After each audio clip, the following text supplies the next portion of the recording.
Hey guys, I'm Kiki, and today's easy dinner/lunch recipe is going to be chana masala. We love this and it's super easy. You really can't mess this one up. I'm also making homemade naan right over there. I'll do a separate video for that, but that is another recipe that's really easy that I have learned I cannot mess up. So, and I don't know what it is about this lighting that I look like I have a full-on mustache. Oh well.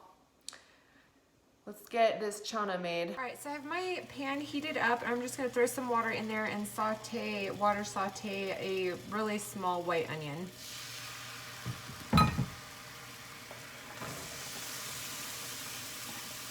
You just wanna saute that until it's nice and soft.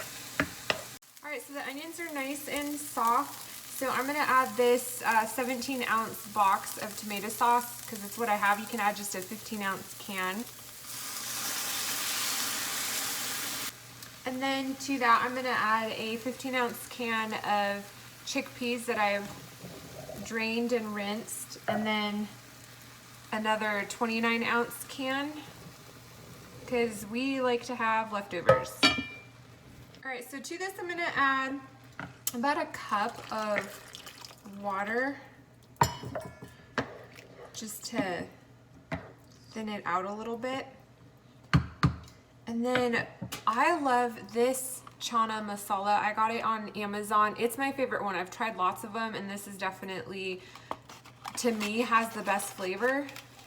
So I put in just a teaspoon to start with because my kids, you know, kids like their food a little bit more plain, at least my kids do. And then half a teaspoon of garam masala.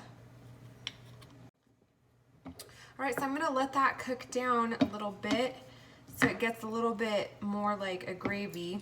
All right, I tasted it and I actually think they can handle another teaspoon of the chana masala, and I'm going to put in another half teaspoon. So a grand total of 2 teaspoons of the chana masala and 1 whole teaspoon of the garam masala. And at this point, you guys can salt it if you want. I am going to put a little bit of this organic garlic salt in it, but just a little bit because my people are used to eating less salt these days. So, and because it's mixed with garlic, it's not as salty.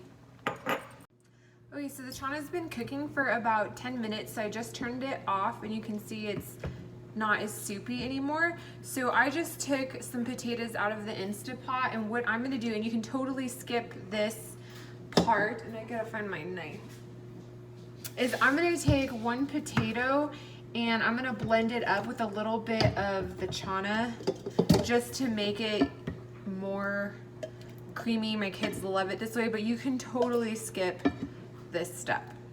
All right, so I just blended that up in my magic bullet, and see it's just like this yummy mashed potato paste, and I like to add that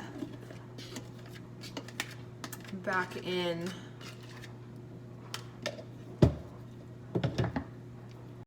See, and it just makes it really creamy. So it's super creamy, and then the last thing I like to do is add just a little bit of plant milk. You can, plant milk. You can skip this step. I like the fat-free Trader Joe's coconut creamer, but it also just helps give it a creamier flavor and reduces the heat because my kids are weenies about the spicy. All right, and that is it. I'll show you how I serve it up. All right, guys, there she is. There's the chana masala, the homemade naan, which I will eventually make a video for. And this is curry potatoes that I've made for the first time, and I'll link the video to Hardsheep Swami. He does all Indian food that's oil-free, which is amazing. And I just put some cilantro on top of it and some lime, and it's good to go. Yes, I'm eating white rice, but it's okay.